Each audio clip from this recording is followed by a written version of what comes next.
Conceito de criação. Hoje a gente vai ver o que de fato é criação, o que significa, o que realmente essa palavra nos remete. Criação. Será que ela é realmente oposta à evolução? Quer dizer, se tem evolução, não tem criação. Ou se teve a criação, não vai ter evolução. Daí você gera as duas correntes, né? Os evolucionistas e os criacionistas. E você enche de mistério tudo, né? Um monte de coisa fica enigma. Nenhum dos dois extremos consegue explicar a realidade em toda a sua integridade. Então, a gente vai se debruçar um pouco sobre esse tema do capítulo 63, Conceito de Criação.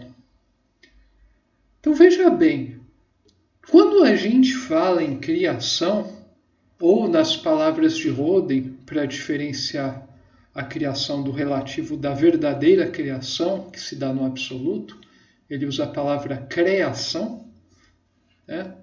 Mas de qualquer forma, né? A verdadeira criação, que é a criação do Roden, ela é interior. Ela é fruto de um impulso íntimo.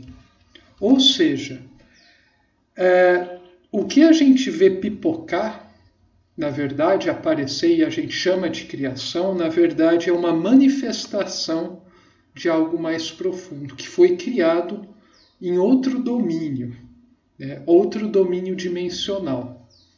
Então, quando a gente converte uma forma de energia em outra, quando algo é destruído, surge outra coisa diferente aos olhos do intelecto, a gente tende a chamar isso de criação, destruição, só que, na verdade, isso é apenas transformação. Você está transformando uma forma em outra forma, com maior ou menor intensidade, mas sempre uma transformação. Você passa de um estado para outro. E a questão aqui, né, remetendo de volta àquela questão do sistema e antissistema, é que a criação no absoluto, ou seja, o lugar onde a gente foi criado, né, de fato, é uma criação única, né? No absoluto tudo é único. Isso não significa que as coisas sejam estáticas. Quer dizer, são estáticas do ponto de vista de nós que estamos no relativo, olhando esse absoluto e perfeito e, portanto, imóvel.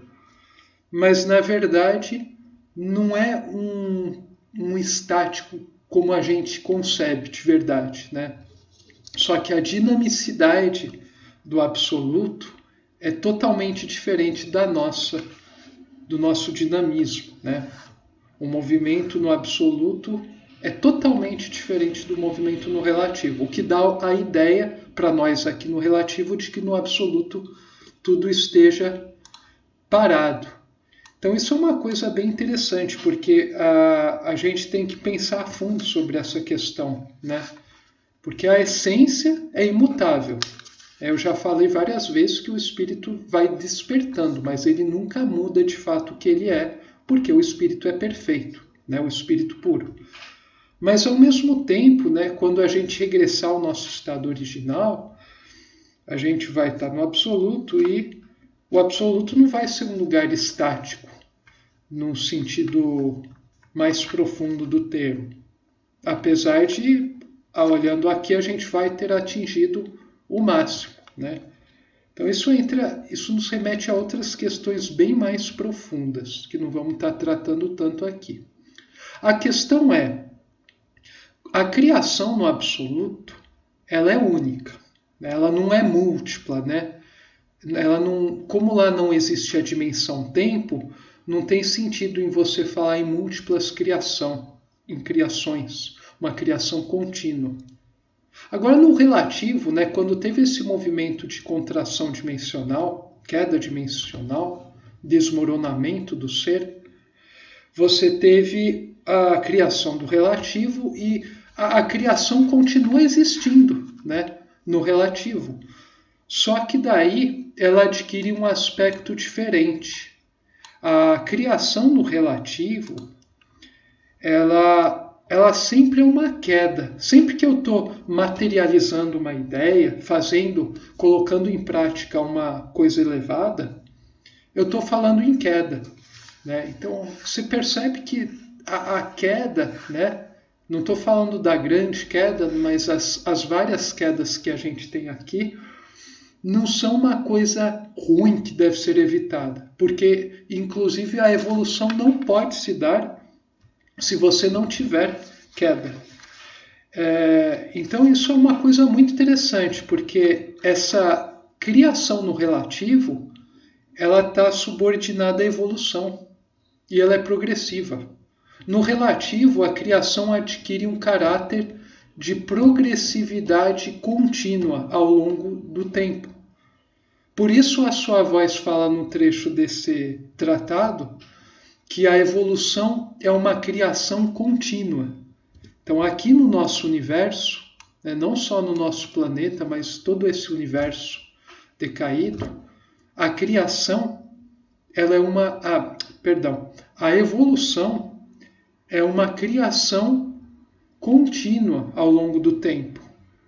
Né? Então você percebe que, na verdade, criação e evolução são dois aspectos de um único fenômeno. Você pode chamar de criação, se você for mais religioso, ou você pode falar de evolução, se você for mais científico, né? Racional. Mas, no fundo, os dois vão estar falando do mesmo fenômeno, mesmo que eles não percebam isso. Então, a criação adquire aspectos diferenciados. Se a gente está no absoluto, né, ela é única, e se a gente está no relativo, ela é contínua, né, e progressiva ao longo do tempo. Quer dizer, você vai tendo uma progressão das formas à medida que essa criação contínua vai se dando.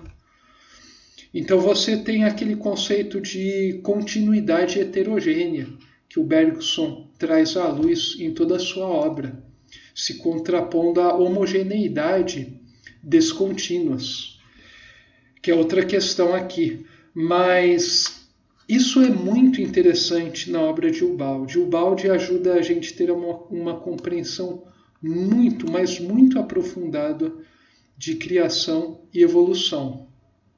Então, à medida que a gente está vivendo a nossa vida, a gente está evoluindo e a gente está criando, né?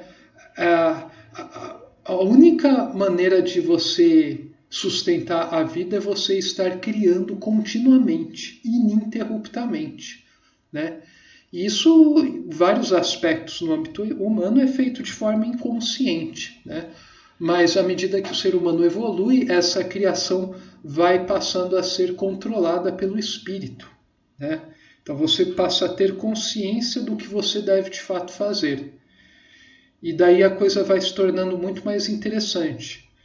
Então, só essa explicação aqui, né, que está no capítulo 63, é uma revolução, né, e uma evolução do conceito de criação e, por tabela, também do que significa evolução, né? Então, eu acho isso muito interessante e, bom, nos próximos vídeos que eu for apresentar, a gente vai estar se aprofundando justamente nessa temática. A gente se vê lá.